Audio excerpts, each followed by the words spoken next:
Well, good afternoon. If it's Tuesdays, 12:30 p.m. Eastern Time, or back at our usual time this week, it's Tuesdays Tips with Michael live. Wherever you're seeing this, Facebook, LinkedIn, Twitter, wherever you're watching this live, thank you for checking us out. If you're in the room, give us a shout out, say hello. We're continuing our journey on leadership, but I'm also putting the word out there. If you have any questions on leadership, training, human resources, something you want me to cover here on the Tuesdays Tip Show, let me know. Throw it in the chat. Send me a message. Send me an email. We'll add you to our queue for a future Tuesdays Tips with Michael live. I am getting a few questions along the way, so some surprises for you hopefully later on in the fall. But we're continuing our leadership journey as we start the fall. We're going through the Work of Leaders assessment program tool that we use quite a bit with our clients, and our clients use on their own. We're in the third step in this process. We're in the execution phase, right? Crafting a vision, building alignment, championing execution. So we're in execution. We talked about momentum, driving the momentum. We did that the last couple of weeks. Very important as a leader. Once you start executing the vision or the goal, to drive momentum. You have to keep the things going, right? Got to keep the things going. But second part of this, as far as execution, is structure. And you're saying to yourself, Michael, why structure? Well, you have to have some structure. You have to be able to have the tracks in place. So when the train goes 300 miles an hour, Amtrak running 300 miles an hour, you have to have the tracks in place.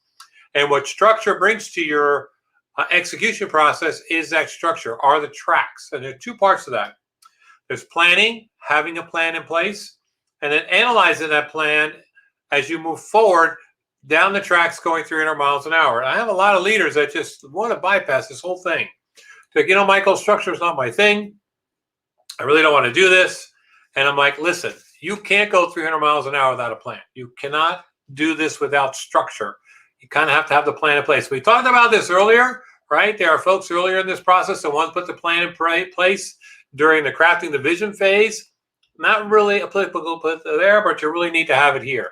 We really need to have it here. So I'm going to give you a couple tips, as we normally do, about planning today. So, as I tell leaders all the time, you may not be strong at this, but you can bring a couple people in that can help you develop this plan. So find a couple people on your team that are good in planning and put a blueprint together. So when you hit the train tracks running, you can do a successful execution. Use all the resources available to you, including those employees, those team members who can help you stay in place.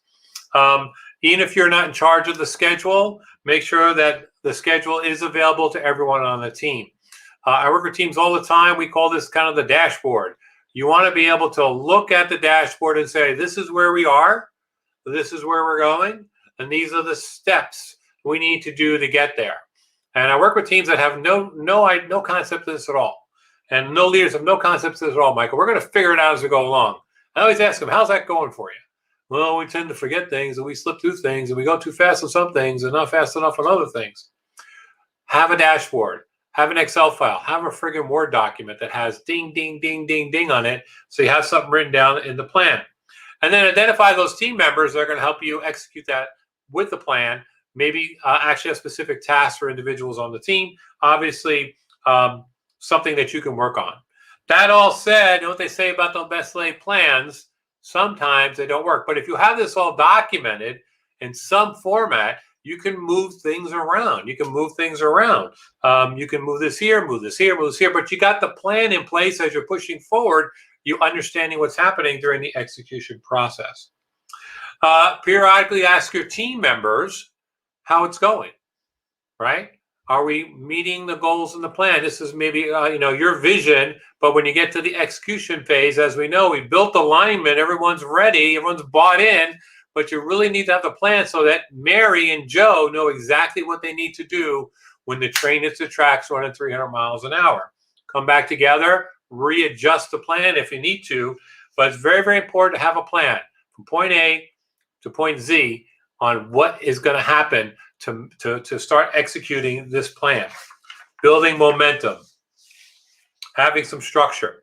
So this week we talked about the plan, how important it is to have the plan in place, have the plan accessible to team members, have a place for it to share. Next week, we're going to talk about analyzing in depth. So once we have the plan in place, if it's working, great, but if it's not, we got to figure out why. So we need to analyze this a little bit. Again, some leaders really strong at analyzing, some leaders not so much, but got some tips for you. Next week, Tuesday's tips here with Michael live, wherever you're watching this. Make it a great week. Be a great leader. Help your team, encourage your team, have a plan, and execute the plan. We'll see you next Tuesday here in the StreamYard studio. Make it a great week.